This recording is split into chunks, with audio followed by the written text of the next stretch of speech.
You know, Ambassador, this is just so heartbreaking. Your thoughts on this continuing outrage by these radical Islamic terrorists?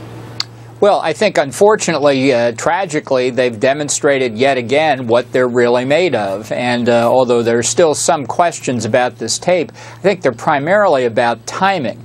In the sense they don't refer to events since the last beheading of an American. But when you add together killing an aid worker, for goodness sakes, and the beheading of 17 Syrian soldiers, clearly this is intended as a message for those in the Arab world who would oppose ISIS, and also for the United States. And basically it's a message of intimidation. It's worked so far. It's one reason the Iraqi army collapsed before Mosul this past summer.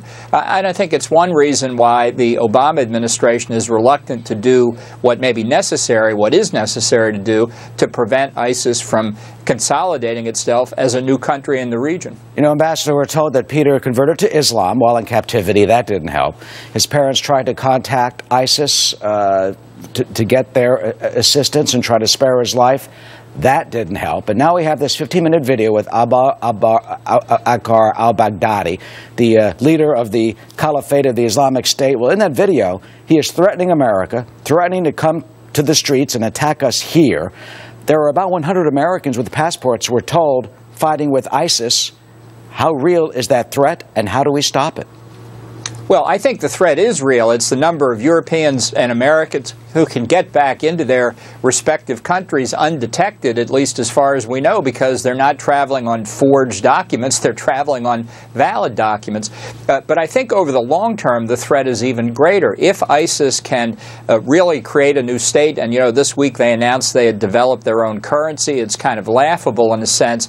But what it says is they believe they've got the staying power to be able to create a new country carved out of Iraq and Syria.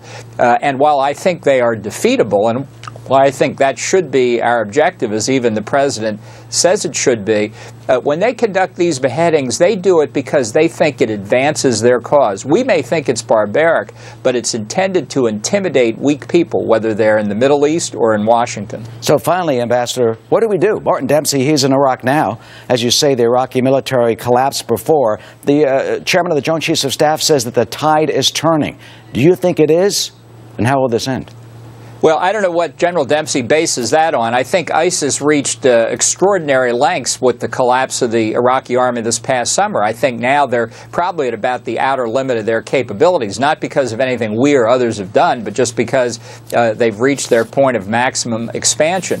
But I don't believe that anybody, particularly in the Pentagon, thinks that what we're doing now, airstrikes against ISIS, will be enough to destroy them. It may contain them, but it will not destroy them. And as long as they continue to exist to provide a safe haven, even a magnet for other radicals and terrorists, we're going to be threatened. So I think the real question is, are we committed to do what the president wants, which is destroy them? That's what he says he wants. Or are we just going to engage in rhetoric, which I think is what the administration is doing?